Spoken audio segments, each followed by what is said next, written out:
In this video, we will be looking into America's aid for Europe after World War II through the Truman Doctrine and Marshall Aid, also known as the Marshall Plan. For the Western Allies, the setting up of communist governments in Eastern Europe was a major concern. World War II had been fought in the name of freedom, but it seemed that many countries that had won freedom from Nazi dictatorship were now being forced into communist dictatorships. The Long Telegram and the Novikov Telegram set the scene for the Cold War in Europe. These are spoken about in the previous video about Soviet expansion and the Iron Curtain. The USSR would attempt to dominate Eastern Europe and spread communism where they could, while the USA would commit a policy of containment. American and British politicians were concerned about events in Greece and Turkey. Greece was in the grip of a civil war between supporters of the former king and the Greek communists. According to the percentages agreement reached by Churchill and Stalin in 1944, Greece was to remain largely in the Western sphere of influence, and Britain and the USA could not accept communism in Greece, a country so close to the centre of Europe. Britain had been influential in the area previously, but was now in no financial position to support the government that would be pro-Western and therefore continue to be capitalist. Greece's neighbours had also fallen to communism, and the Greek Communist Party was becoming more and more popular. The West were worried that Greece would fall to communism.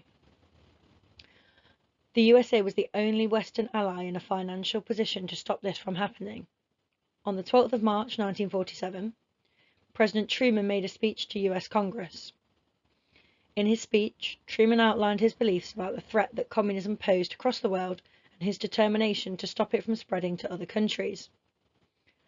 Truman promised to support in whatever way was necessary any country that was threatened by communism. In his speech, Truman showed that the USA was now fully committed to the policy of containment. Truman had accepted that nothing could be done about communism existing in Eastern Europe, but the focus was on containing it in the countries that it had already taken hold in, rather than letting it spread further into Europe. Truman feared that post-war Europe could fall under communist control, so sent General George Marshall to see what could be done and to ensure this didn't happen in 1947. The European Recovery Programme, also known as the Marshall Plan, aimed to provide economic support for the countries of Europe to rebuild after World War II, in order to prevent them from becoming communist states. The potential spread of communism was not the only concern of the USA. American countries needed a strong Europe to trade with, and money from the Marshall Plan would be spent by Europe on American products. This was a requirement of receiving the money. In total, $13.5 billion was divided between the countries that accepted aid. As well as financial aid, important equipment and supplies were provided by the USA. US machinery helped get factories and farms operating again. Nets were provided for fishermen and wool for weavers. The table shows the amount of dollars given to each country that accepted Marshall Aid. The Marshall Plan had three key aims: the creation of a market for American goods to help the US economy, to aid the economic recovery of Europe, making communism less attractive, and to promote unity in Europe to halt the spread of communism, to keep with the policy of containment from the Truman Doctrine. The plan wasn't to only offer Western European countries, but also those behind the Iron Curtain. It was in the USA's interest for the whole continent to recover economically, and there was also political benefits for the USA too. So was the Marshall Plan successful?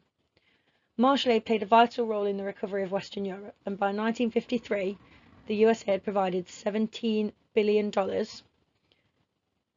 help Europe rebuild its economy and raise living standards. Marshall Aid allowed countries that had been devastated by war to rebuild much more quickly than would have been possible without it. The American economy benefited from having trade with countries that accepted Marshall Aid.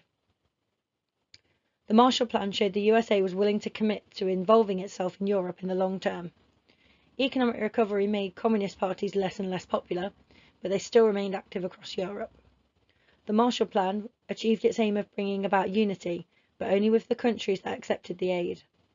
The plan also brought unity to those countries that turned down aid and further secured the dividing line of the Iron Curtain.